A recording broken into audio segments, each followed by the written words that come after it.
I got a feeling we're going on a walking tour. This is not the last time we'll go on a walking tour. Sure. Hey, we just returned from 3 days in Puebla. This may be my favorite city in Mexico, outside of Zihua, of course. Where would you rank it? I'd rank it up there with probably Querétaro, but it's been about 3 years since we traveled there, so I think we need to make another trip so that I can make a proper comparison. Okay. I'm in. As we mentioned in the last video, there are direct flights from Zihuatanejo to Puebla on Thursdays and Sundays. So if you live here in Zihuatanejo or in Puebla, vice versa, it's super easy to travel between the two cities. We spent our first day in Puebla doing one of those free walking tours, and it's a really good way to see the sights, ask questions about the city, and get recommendations for food and drinks and so on. We started it at the Zocalo, which is massive, and it's located right next to the almost 400-year-old Puebla Cathedral. And lots of shops and restaurants encompass the Zocalo area. Also on Sundays, the city closes off the streets surrounding the Zocalo for bicyclists and runners and families. Yeah, night biking seems really popular too in Central Puebla. We saw hundreds of bikers cruising the streets in the evenings, like in groups. They were just so cool, and music at the front of them, and it was really cool.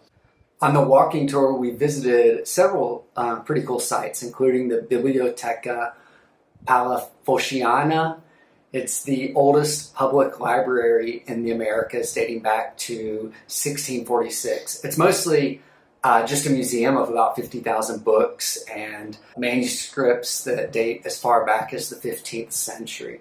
We ended the walking tour at the Cerdan House, which is pretty cool. It was a building that was attacked by President Diaz's police force in 1910.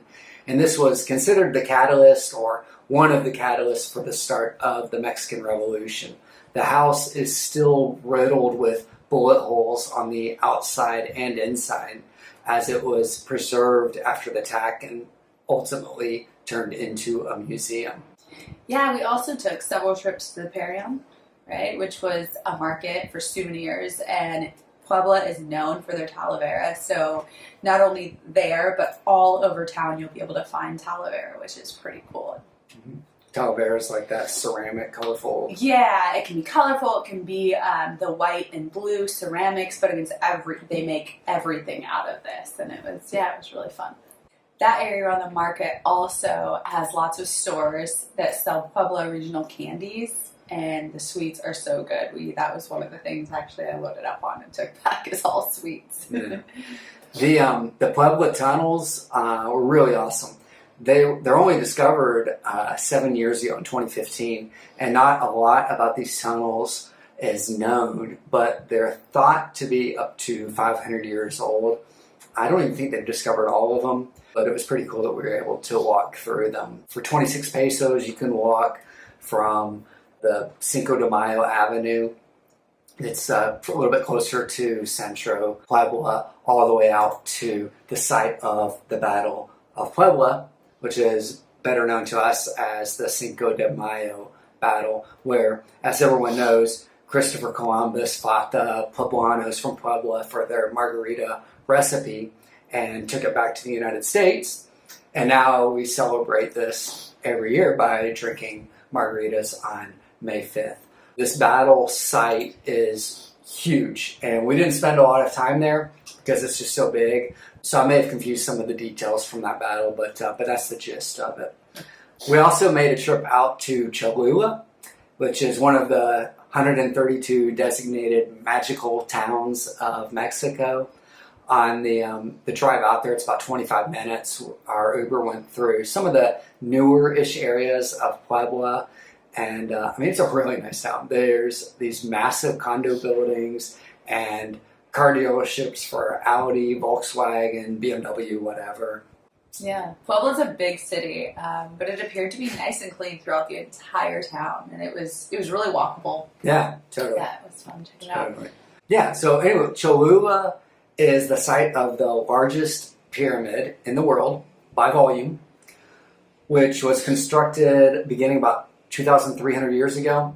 In 1594, construction for a church began on the hill where the pyramid once stood or was buried underneath the hill. It's free to visit this church, but to walk the pyramid grounds, they charge 85 pesos per person.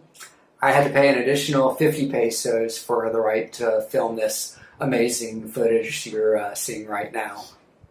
One afternoon is not nearly enough time for this lovely city, maybe because it was Saturday, but there was a lot of street markets in Cholula the day we visited, and we didn't see much outside the pyramid site and the Zocalo, but it was so much fun. Yeah, it was great. It was also pretty cool. We got to see the Popocatépetl volcano. That's not right, I'm sure. Most people would just say the Popo volcano. So seeing the Popo volcano from Cholula as it billowed like a plume of volcanic ash, that was really cool. This volcano is the second highest peak in Mexico at 17,802 feet. What else? I mean, the weather was really awesome, right? Yeah, nice and cool. Yeah, shorts. We still wore our shorts, but yeah. But at night, it was nice to be able to wear jeans for once and sweatshirts and bundle up a little bit. The food was awesome. It's great here in Zihua too, but it's pretty neat that you can travel to a different part of Mexico and eat a different version of Mexican food. We took advantage. We got there right at the end of the chili and nogada season, which is like June, July, September.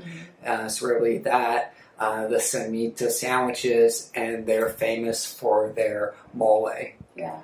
Yeah, the mole poblano was pretty good. But my favorite was the Semita sandwiches with chorizo for 40 pesos. Yeah. And that was like a small one, but you can get these massive ones for like 80. Oh yeah, 80 pesos. And the people that would sing on the corner outside a restaurant were so talented. It was, there was a guy that was like beatboxing.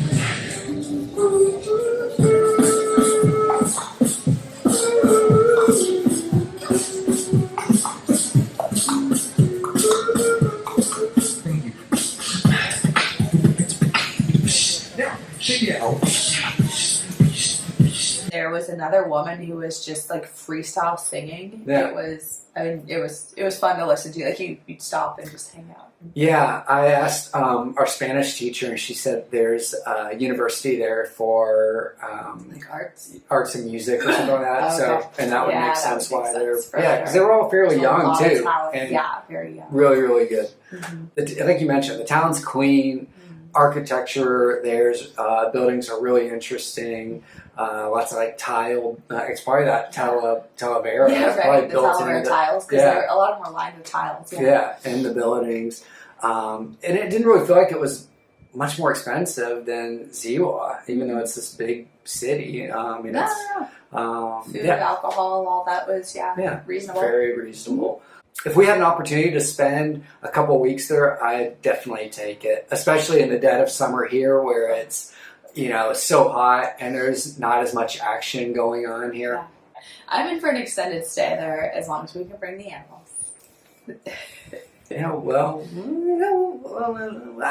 We'll talk about it later. Or you go by yourself. All right. Thanks for watching. Thank you. Bye.